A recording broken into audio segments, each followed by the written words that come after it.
Hi everyone, this is Eagle Team 4 composed of Ada, Jason, Megan, and Olivia. In our previous PowerPoint presentation, we presented a business case proposal for Google, and this presentation will cover the action strategies as well as the feasibility plan. Here are the elements that we will be discussing in this presentation: our stakeholders and sponsors, the strategies to change behavior, the communication strategy and measurement, the sustainability strategy, the implementation, the feasibility analysis, and the possible risks that we may encounter when going forward with the implementation. In our previous presentation, we explained that Google has recently been in the news due to issues related to sexual harassment and retaliation, which have led employees to protest against the company's ineffective way to manage these issues. The immediate impacts that derive from this culture are resignations, lack of trust, stress, and compliance issues. The solutions proposed pertain to addressing and preventing retaliation and increasing employee perception of fairness.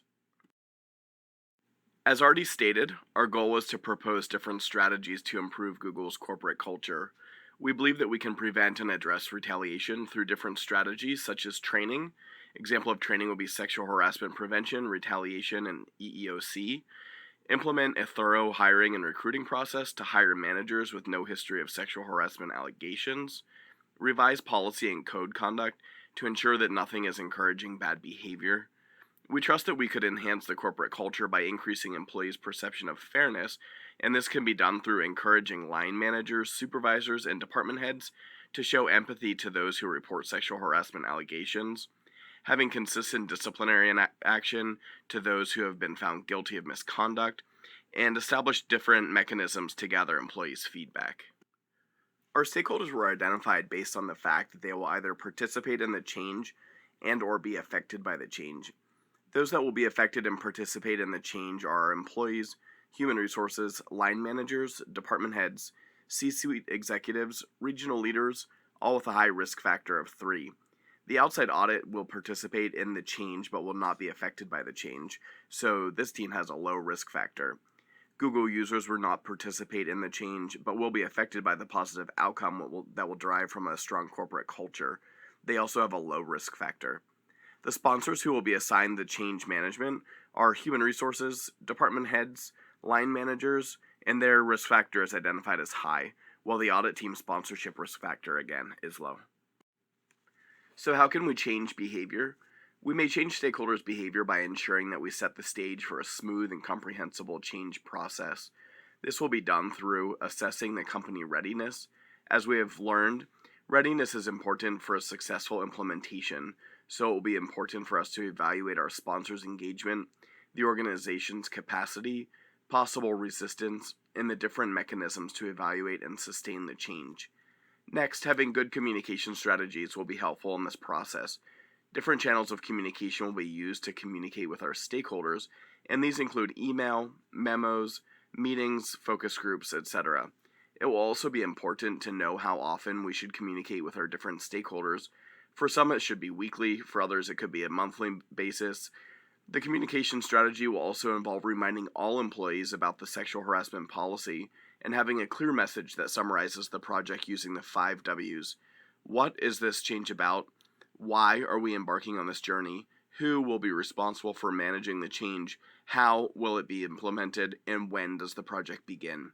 Next, as already mentioned, training employees on different topics such as retaliation and diversity and inclusion will teach employees how to treat each other fairly and respectfully. Our fourth strategy is to change behavior through promoting good behavior.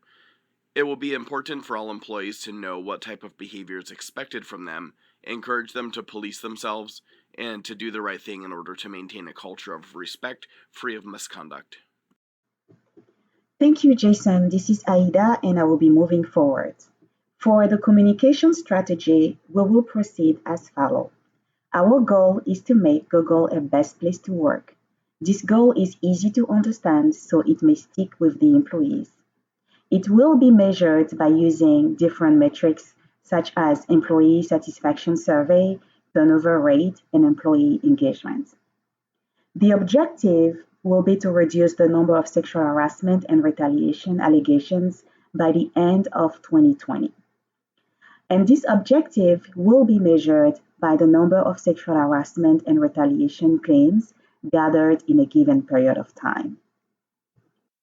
Our strategy involves implementing effective employee training programs, and the different metrics that we will be using to measure this strategy involves training hours per employee and the number of courses provided in a given period of time.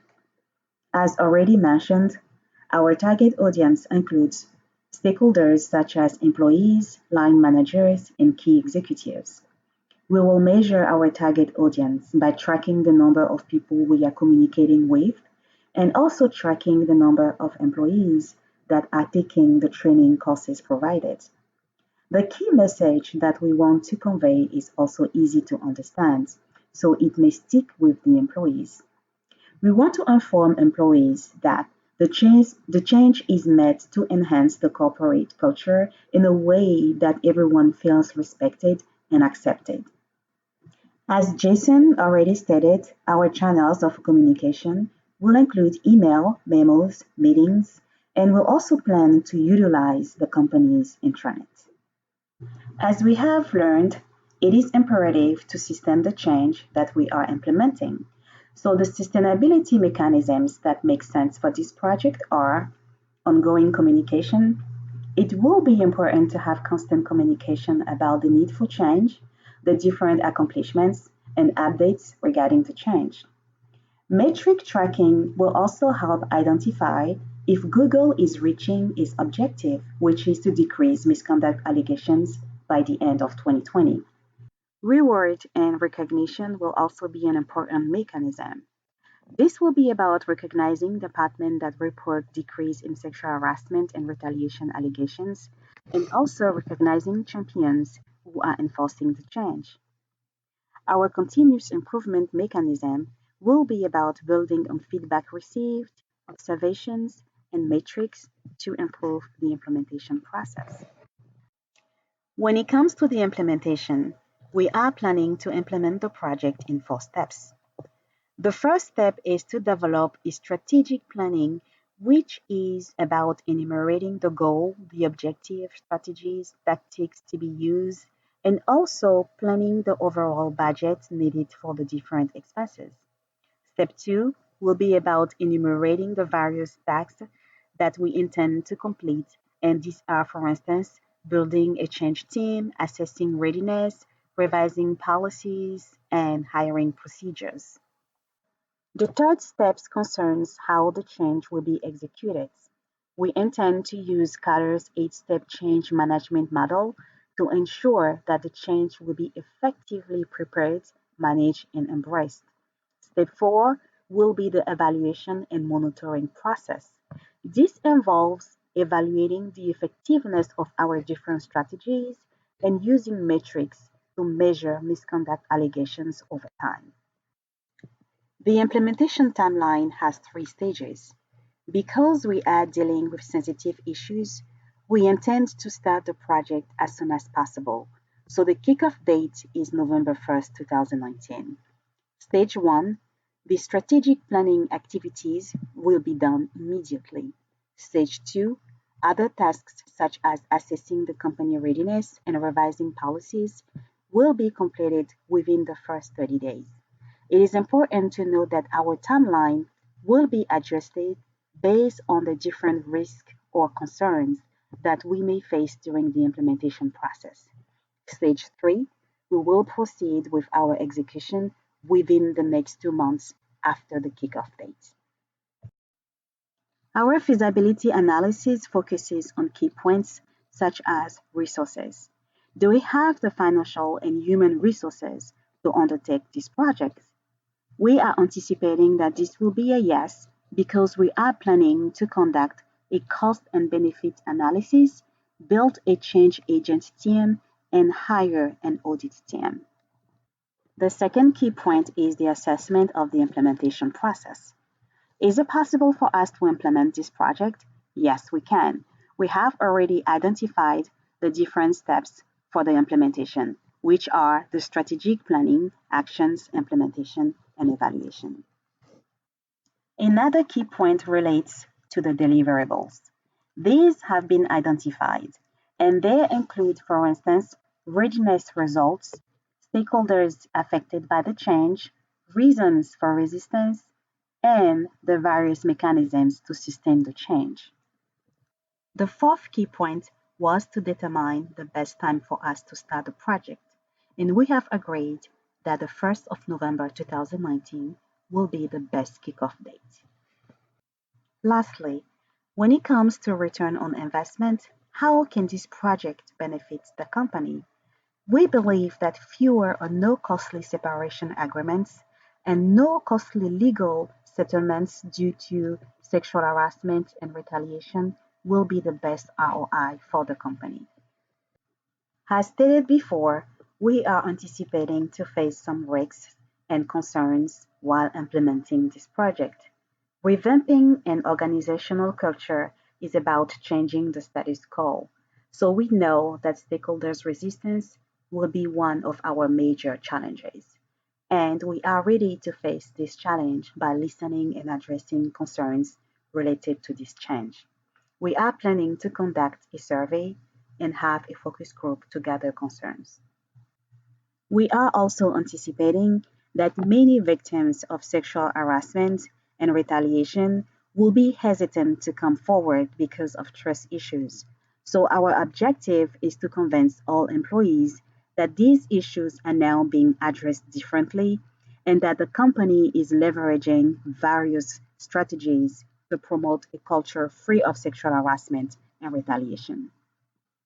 Lack of key executives' involvement could also be an issue, but we are planning to use facts such as survey and benchmarking activity results and SWOT analysis to educate and convince them about the change.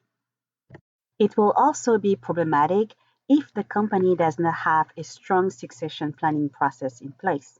This means that knowledge about sustaining the change may not be transferred to new leaders when old leaders suddenly resign. So the goal will be to recommend the company to implement an effective succession planning process. In conclusion, we believe that Google will benefit from the change in many different ways, including cost reduction, employee satisfaction, increase in productivity, and increase in ROI. Eagle 4 would like to take the time to thank you for listening to this presentation.